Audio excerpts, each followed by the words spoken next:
Okay, let's see if I still got it. Divinity Original Sin is a game that was on Kickstarter. It raised over $944,000 in 2013 and released in 2014 on PC and 2015 on PS4 and Xbox One.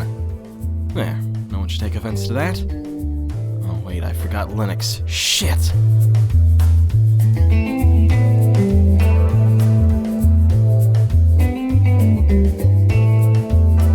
Let me ask you a question. When you think of fantasy CRPGs, who or what do you think of? Probably guys like Chris Avellone, Brian Fargo, Bob Dole, studios like Interplay or Obsidian.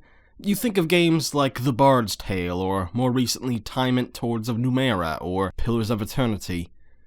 But one of the best recent CRPGs usually gets lost in the shuffle, and it really demonstrates the contrast of Kickstarter. How you can be wildly successful in terms of raising money and have a great game, but still kind of fall off the radar in terms of the general gaming conscious, long term. Sure, it got its dues when it came out, and its sequel did even better on Kickstarter, but it usually gets a little lost in the shuffle now. That game, as I mentioned before, is Divinity Original Sin by... do I have any volunteers? Larian Studios. No, I have not heard of them prior to their Kickstarter either. They were founded in 1996 by... I apologize ahead of time... Sven Vinke? In Belgium. They originally worked on edutainment games, but also worked on a CRPG early on called Divinity in 2002. Now, a couple years later, there was an expansion called Beyond Divinity with a short story attached, written by none other than the wife of a Chicago Bears football player. What? By Rihanna Pratchett, writer of the Tomb Raider series and Mirror's Edge. They then released Divinity 2 in 2009 and several expansions up until 2013. Both games and their expansions received pretty good reviews, but were never all that famous or well known. Part of that had to do with localization, which meant it took about a year for both games to see a North American release. All of that changed, though, with what is technically Divinity 3, which was named Original Sin. With the previous Divinity games, as well as the edutainment games presumably, Larian was able to start self-publishing and develop games, which they did with Original Sin. However, they were running a bit dry by the time 2013 came around, and with the game so close to completion, they didn't want to go seek publishers now. Instead, they turned to Kickstarter, seeking $400,000 to finish off production. Specifically, they were looking at new members of the team according to the Kickstarter page, but we'll come back to that in a moment. For now, let's take a look at this here Kickstarter page, from the bottom to the top, and you can see how the game was originally pitched. Originally sinned, you could say. I'm sick.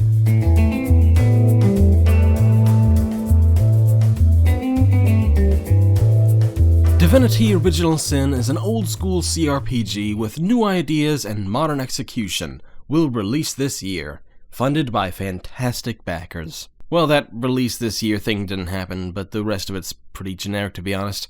But it's just the opening blurb. The rest of the page is much better before you reach that dislike button, okay? Once you scroll past all the updates added after the campaign, as well as some press quotes, you'll get to the heart of the page with Original Sin in a nutshell. Now, apparently no one likes my quote voice anymore because they think it's too smug, so I'll use something else that shouldn't leave any room for negative interpretations, okay?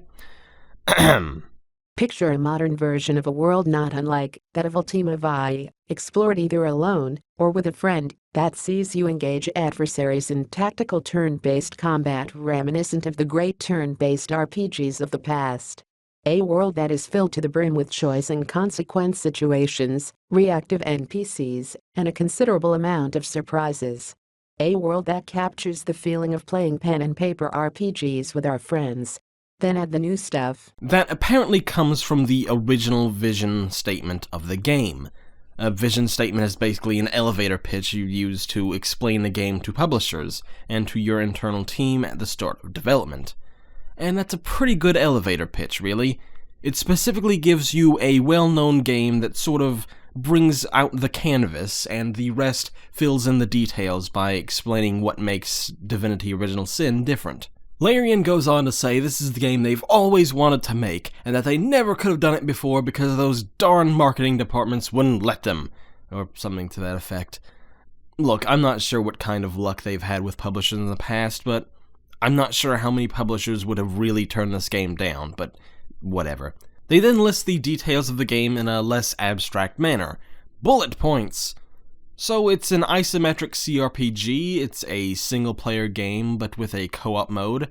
They promise there's more to this than combat, which will come in the form of dialogue choices, and a world that reacts to your decisions. That's pretty much exactly what I want out of a Western RPG, and Divinity Original Sin is kind of a part of a holy trinity of that exact kind of game on Kickstarter. You've got it, Wasteland 2, and Pillars of Eternity, all with more or less the same style, with the same kind of gameplay and the same emphasis on player choice and a world that reacts to those choices. And indeed, the gameplay is pretty much like those other two games, as the Kickstarter page explains. In the game, you control a party of heroes and guide them on a quest to learn a forbidden magic called the Source. This powerful magic was outlawed many centuries ago by the Council of Seven, the rulers of Rivellon, for it is written that from Source the Lord of Chaos will spawn.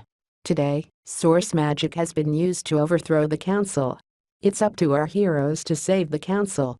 To do this, they'll need to uncover the mysteries of the Source, and of those responsible for cursing the Council. As to how you do this, that's entirely up to you. This game is extremely non-linear and rewards exploration. There are many different ways in which you can complete the game successfully. You know, your typical high fantasy stuff. There's some powerful magic plot MacGuffin, a council that rules a kingdom, and a powerful ancient evil that needs to be stopped, and so on. To be honest, the overall plot isn't really what Divinity Original Sin was selling itself on. Its strong suit was, again, player choice. Further down the page is where we finally get a hint of what this game has to offer. There's a lot more to this reactive world, as they call it, than simple dialogue choices.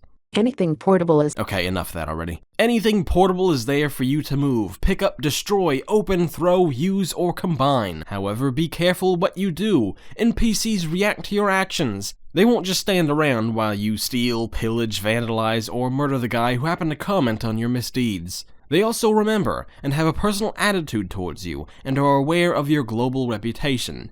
If you treat your henchmen badly, for instance, rest assured the word will spread. But the question remains, why does this have to be on Kickstarter?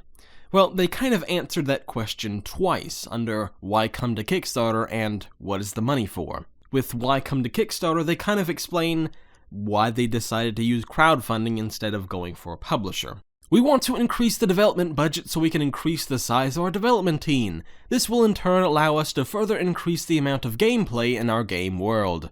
We are convinced that we are very close to making a great RPG, and we want to rise to the occasion by investing everything we can into it. So far, the game has been funded by investors and our own funds, but we have reached the limit of what we can do on our own. Here's where your help becomes very valuable. So they don't really mention who those investors are, but in hindsight, I guess it doesn't really matter, does it? Because the game turned out being pretty good. Anyway, what is the money for? The next question asks. Well, they go into quite some detail. They mentioned previously that they want to bring on new team members, but they also want to do other things, like increase the amount of interesting things you can do in the world as much as possible, which includes bringing on new artists, animators, programmers, and testers to ensure all necessary assets and features to do this are present. They also want to increase the depth and diversity of the game, and the example they give, for instance, we want to guarantee that each quest has a meaningful choice consequence mechanic. We want to ensure that where it makes sense, there are multiple ways to solve a quest, and when you move off the beaten path, something interesting awaits you. That means we will add more choice and consequence, more quests and puzzles, more areas to explore and discover, and more NPCs and creatures. All in all, Divinity Original Sin sounded like a great game. Of course, it's been out for quite some time now, so did it live up to those expectations? Original Sin delivered on just about every front they promised, and then some. It's the kind of classic CRPG you would expect from the height of the genre, with some modern tweaks and obviously better graphics. This is exactly the kind of thing you love to see on Kickstarter. You might not be familiar with the name Larian Studios, but you have to be familiar with their work. Divinity Original Sin was so good, as a matter of fact, that when Larian Studio used Kickstarter to fund a sequel, they raised more than twice what they did with the original game at over $2 million. That's insanity. Imagine going from $900K for your first game to over $2 million for the next, based entirely on the crowdfunding and goodwill from the first game. That isn't a coincidence, that's just good design and a well-run Kickstarter.